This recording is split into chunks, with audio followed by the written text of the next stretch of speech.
Assalamualaikum warahmatullahi wabarakatuh. Waalaikumsalam warahmatullahi wabarakatuh.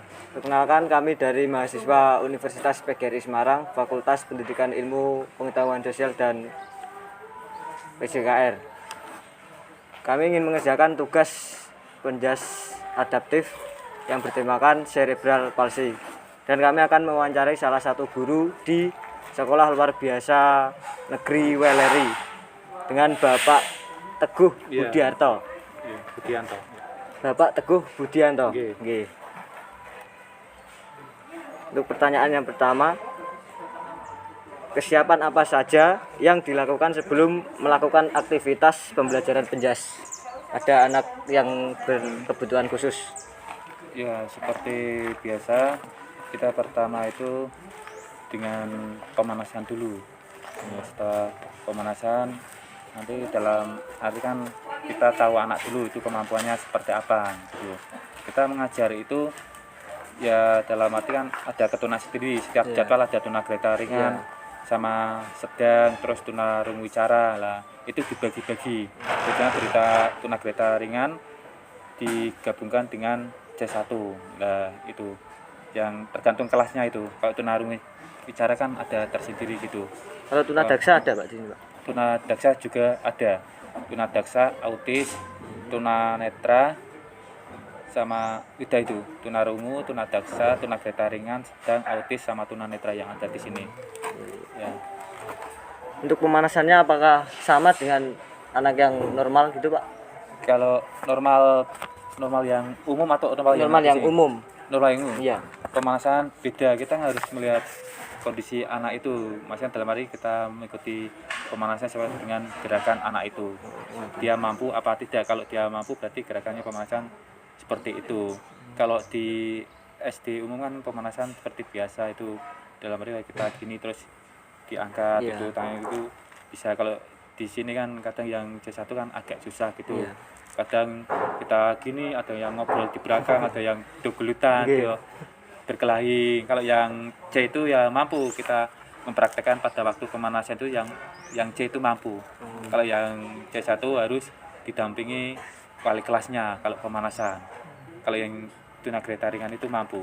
Kalau diajak pemanasan sama tunarungu wicara, kalau autis enggak, terus tunanetra itu nanti ada tersendiri gurunya itu, wali kelasnya. Kaitannya dengan pemanasan. Gantian apa? Bentuk-bentuk interaksi apa yang digunakan dalam pembelajaran pendidikan jasmani untuk anak tunadaksa? Tunadaksa. Itu apa soalnya? Bentuk interaksi edukatif. Oh, interaksi edukatif yang tunadaksa. Iya. Kalau tunadaksa itu di sini ada memakai kursi roda. Ada tersendiri. Jadi dalam arti interaksi, dalam arti pemanasan itu dia mampu.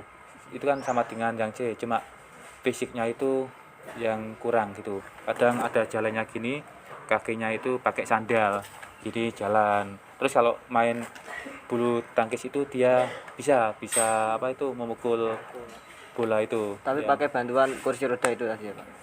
Tidak, dia bisa jalan sendiri. Jalan sendiri bisa, itu pas praktek bulu tangkis itu. Bisa memukul kop itu dia sudah lumayan, terus bisa memasukkan bola ke dalam keranjang basket itu, tapi dia memakai kursi roda. Dulu pernah lomba itu pakai kursi roda. Jadi dia itu lempar gini kayak kursi.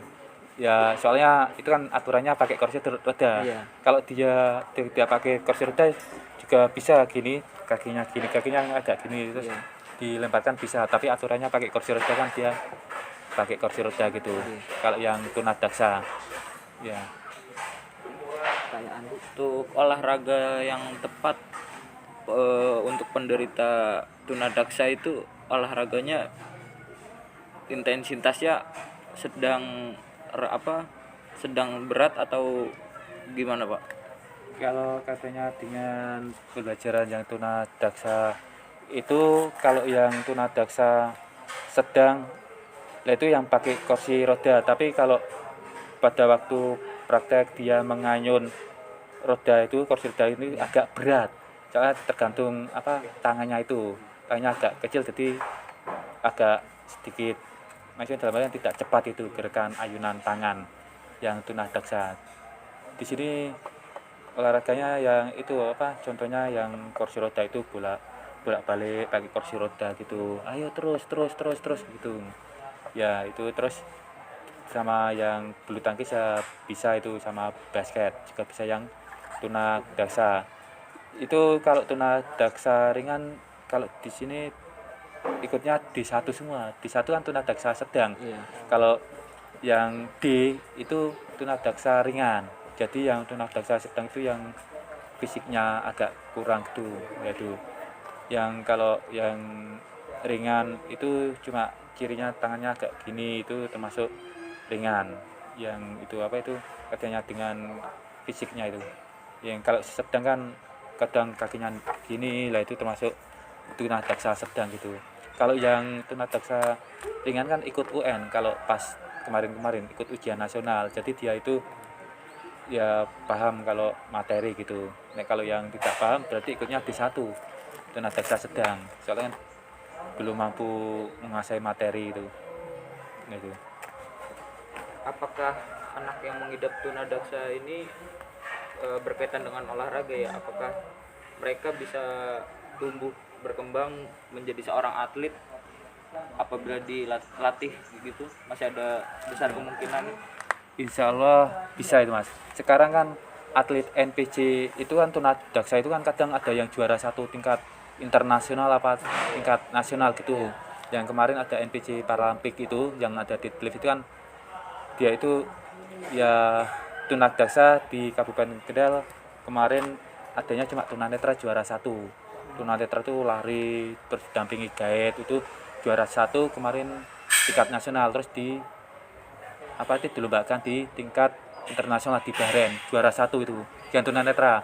Tapi kalau di Kabupaten Kendal itu yang tunadaksa belum mampu ke ajang tingkat nasional itu. Ya itu kan ikutnya nanti di NPC yang tunadaksa itu. Kadang gitu, tergantung apakah tingkat pelajar atau di luar pelajar yang ada. Kalau tingkat pelajar kita nyari di SLB sini. Kalau tingkatnya di luar kita mencari yang di luar umum. Contohnya saya rumahnya, contohnya Masnya rumahnya di Pelantungan, sembarang komen cari yang wah ini kekurangan fisik kakinya, wah itu tunadaksa, wah ini bisanya bulu tangkis, bawa saja, dibawa ke kantor Disporapar itu. Ini saya punya tetangga bisa bulu tangkis, nanti bisa konfirmasi sama nanti bisa dijadikan atlet gitu. Nanti kan bisa membawa nama harum desa sana, terus bisa apa yang membawa harum Kabupaten Kendal itu. Iya. Kemarin tunanetra juara satu tuh di apa itu Papua. Olahraga apa itu Pak kalau tunanetra? Lari Oh, pon lari. kemarin sih itu namanya siapa itu, rumahnya Kaliwungu kok. Itu juara satu tingkat nasional. Nah terus di tingkat internasional Bahrain juara satu lagi. Terus disambut di Bandara Ahmad Yani, disambut sama tetangga-tetangga itu kan antusias gitu.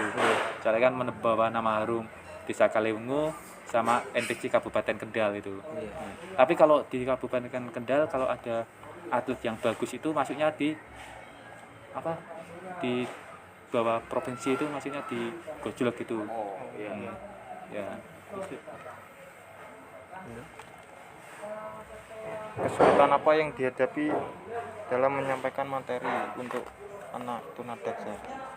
Tunadaksa. Kalau keluhan itu kalau kita mempraktekkan itu kan kita lihat kondisi anak. Dia itu nanti mampunya seperti apa. Kalau tunadaksa itu contohnya mampunya dia lari mengambil bola juga boleh. Di sini cuma siswanya itu ada kurang lebih 5 atau 4 gitu yang tunadaksa yang ada di sini. Lah itu kan kita didampingi sama wali kelasnya yang tunadaksa biar kita tuh bisa dibantu gitu cara menangani anak. Kalau kita sendirian, kalau tidak dibantu sama apa itu wali kelasnya, kita kan sempat kebingungan cara mendampingi anak gitu. Karena kadang kita nganu kursi roda, kita ngangkat terus dikasihkan kursi roda, kita belajar apa itu lari ke sana kemari sih, habis itu sini terus sampai sana lagi yang tunadaksa itu. Sama basket ya. Kalau singkat saya juga mampu itu, kalau tunadaksa itu mampu dalam berbagai olahraga sesuai dengan kemampuan kemampuan anak itu. Kalau semama dia kemampuannya cuma lari memasukkan bola terus belum tangkis ya kita praktekkan seperti itu. Terus kalau renang saya belum tahu, kalau kaitannya dengan renang itu tunadaksa di sini belum praktek itu katanya dengan renang. Kalau di sini olahraga kan kita simpel saja sesuai dengan kemampuan anak. Bisanya apa gitu dilihat, lari ngambil bisa ngambil bola taruh sini kan bisa sambil lari gini. Di sini juga ada cebol ini kan juga ada yang cewek itu cebol ya. Biasanya kalau itu cebol itu bisa diambil atlet NPC itu yang cebol, tapi dia itu belum menguasai caranya. Disuruh cebol itu biasanya lari yo caranya tadi yo kalah, jadi yang penting kita berlatih dulu gitu dari SLB sini. Biasanya banyak itu dari Disporapar itu banyak mengambil dari atlet NPC gitu. Kalau tunadaksa di sini, kalau ada tunadaksa kemarin Asia tunadaksa itu tolak peluru, dia kemarin dapat juara 1 tingkat pelajar Paperda ya. Kemarin di Solo dapat juara 1, tapi dia itu tolak peluru tapi disamakan SD SMP SMA itu jadi 1, tidak sesuai dengan jenjang. Kemarin tolak peluru itu dia mendapatkan juara 1. Yang tunarunwicara yang SD itu ya, kalau Paperda kan tidak di jenjang SD SMP tidak dijadikan 1. Jadi kemarin dapat perunggu yang kemarin itu di Solo Paperda ya, kurang lebih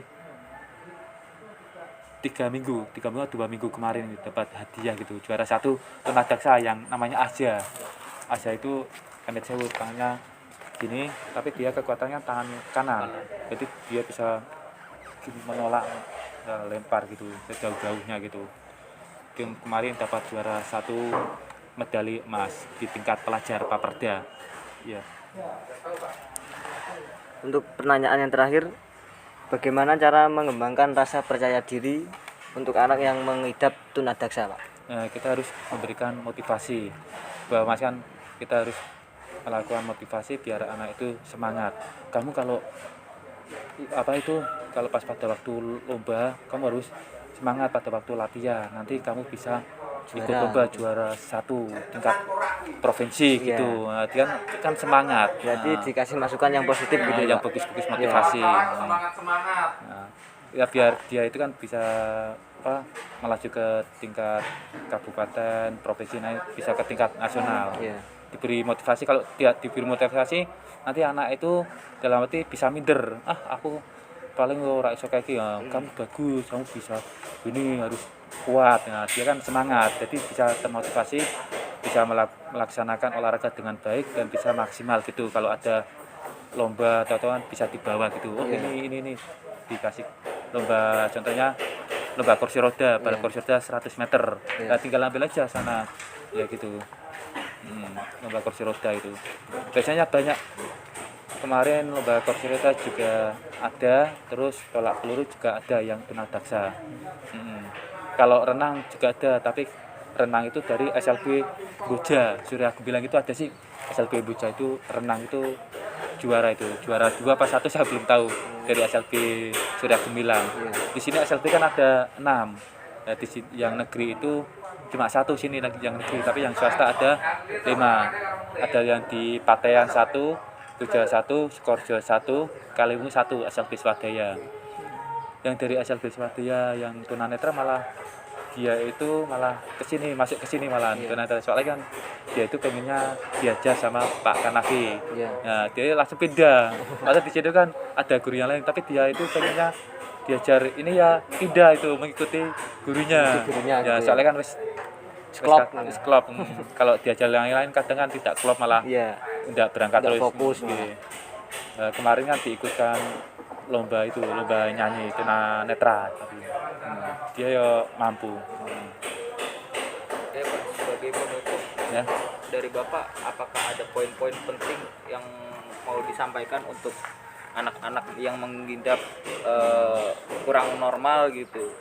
Ya, intinya itu kita mengajar olahraga itu harus ikhlas dan memberikan motivasi yang bagus biar anak itu bisa dalam arti kalau ada kegiatan lomba bisa menjuarai gitu. Ya, intinya kita itu harus sabar mengajar anak berkebutuhan khusus. Kalau tidak sabar ya nanti malah emosi sendiri. Jadi kita sabar aja. Kalau di mengajar SLP itu intinya sabar. Kalau tidak sabar kita bisa jewer itu kan nanti menyalahi aturan gitu. Kita harus sabar menghadapi anak berkebutuhan khusus. Gitu. Sebelum mengakhiri, kami berterima kasih kepada Pak Teguh telah mengizinkan kami untuk berbagi informasi tentang anak yang berkebutuhan khusus, terutama anak tunadaksa. Kurang lebih informasi yang kita dapat udah cukup. Terima kasih kepada Pak Teguh. Amin. Dan kepada guru-guru yang lain di sini yang tidak bisa kami salami satu persatu karena lagi kondisi seperti ini. Intinya saya dari SLP itu bisa membantu kalian semua biar nanti ini PTK atau gimana? Ada tugas akhir. Tugas akhir ya. Tugas akhir semester. Nanti saya siap membantu sama teman-teman kalau dibutuhkan. Nanti kan bisa melewati yang nomor WA itu nanti bisa disampaikan. Yang kurang jelas apa nanti kan bisa saya bantu. Insya Allah kalau saya bisa gitu. Ya, terima kasih Pak atas waktunya. Ya sama-sama. Wassalamualaikum warahmatullahi wabarakatuh. Waalaikumsalam warahmatullahi wabarakatuh. Matanya simpen.